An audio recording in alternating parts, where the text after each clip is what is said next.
I think that is how people miss on things, or things that God has really planned to do, because he will tell you something and you see it very clearly, but when you look at the situation, things tend to be otherwise, you know.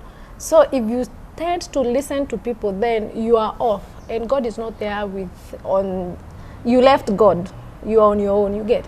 So it's best, however tough sometimes things get to be, it's good to be very keen when God speaks. Just stand with that.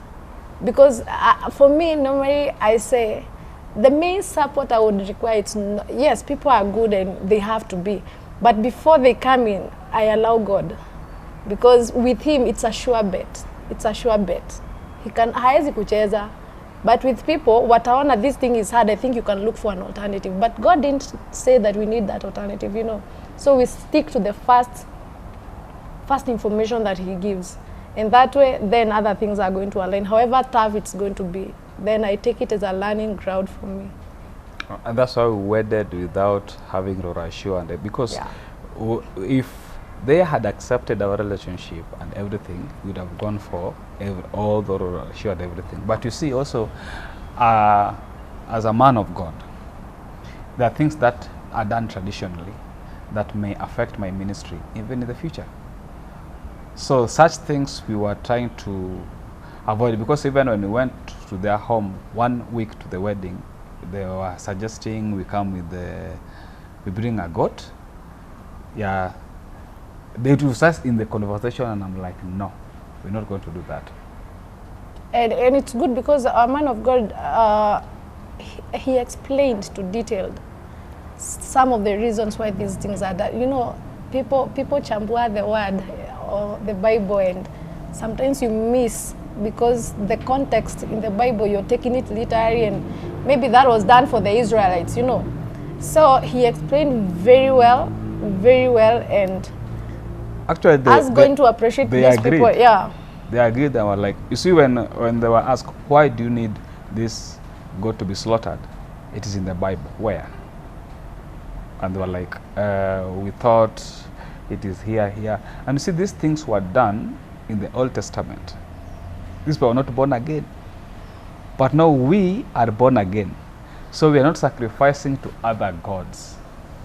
The sacrifice was made in Christ Jesus.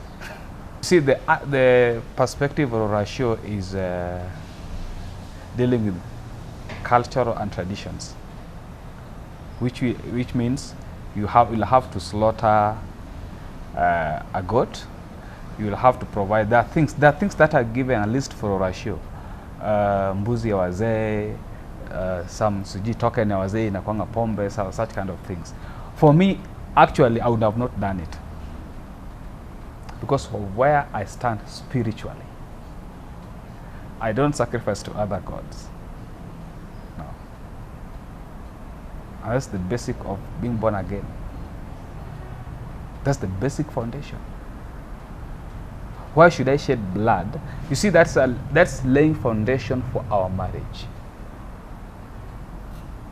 And whatever you do there is what will sustain your marriage.